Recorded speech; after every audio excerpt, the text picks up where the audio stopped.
আসন্ন বাজেট শুধু আয় ব্যয়ের হিসাব নয়, এটি 2034 সালের মধ্যে বাংলাদেশকে $1 ট্রিলিয়ন অর্থনীতিতে রূপান্তরের সুনির্দিষ্ট পরিকল্পনা। এমনটাই মনে করেন প্রধানমন্ত্রীর অর্থ ও পরিকল্পনা বিষয়ক উপদেষ্টা রাশেদ আল মাহমুদ তিতুমির। সকালে রাজধানীর সিডাপ মিলনায়তনে এক সংলাপে তিনি এই মন্তব্য করেছেন।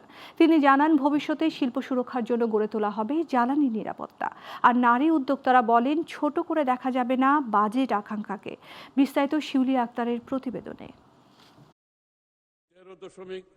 11 জুন জাতীয় সংসদে 9,38,000 কোটি টাকা 2026-27 অর্থ বছরের বাজেট পেশ করে অর্থমন্ত্রী, যার মূল উদ্দেশ্য মূল্যস্ফীতি নিয়ন্ত্রণ, কর্মসংস্থান, বিনিয়োগ বৃদ্ধি, ব্যাংকিং খাতের সংস্কারের মাধ্যমে দেশের ভঙ্গুর অর্থনীতিকে শক্তিশালী করা। আগামী 2026-27 অর্থ বছরে মোট 9,38,000 কোটি টাকা।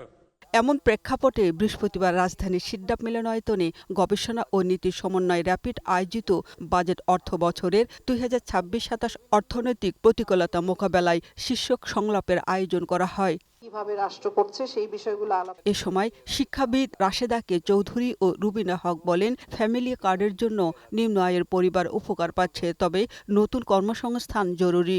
এই বাজেটটা একেবারে ঠিকঠাক বাজেট যদি আমরা মানবিকতার সাথে মানুষের পরিবর্তন করতে পারি। সামাজিক সুরক্ষা এটা যদি সঠিকভাবে বাস্তবায়ন না হয়, তাহলে it could B A populist policy, যেটা সুদূর প্রসারী একটা প্রভাব থাকবে। উদ্যোক্তারা যেটা বলেছেন যে একদিকে তো নতুন কর্মসংস্থান আমাদের করতেই হবে, কিন্তু অন্যদিকে আগেরগুলো ধরে রাখা।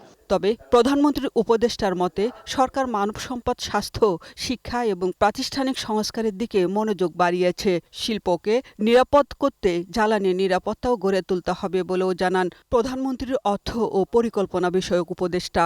আমাদের গভর্নেন্স মডেলে যেমন হচ্ছে যে বিনিয়োগ বাড়াতে হবে, ভোগ ব্যয় বাড়াতে হবে, গণদ্রব্যে সরকারি ব্যয় বাড়াতে হবে এবং রপ্তানি বহুমুখীকরণের মাধ্যমে রপ্তানি বাড়াতে হবে। সেইটা হচ্ছে প্রয়োজনীয় শর্ত। 60,000 কোটি টাকা প্রণোদনা দেওয়া হবে ব্যবসায়ীদের, আর বন্ধ কলকারখানা চালুর ওপর দেওয়া হবে গুরুত্ব।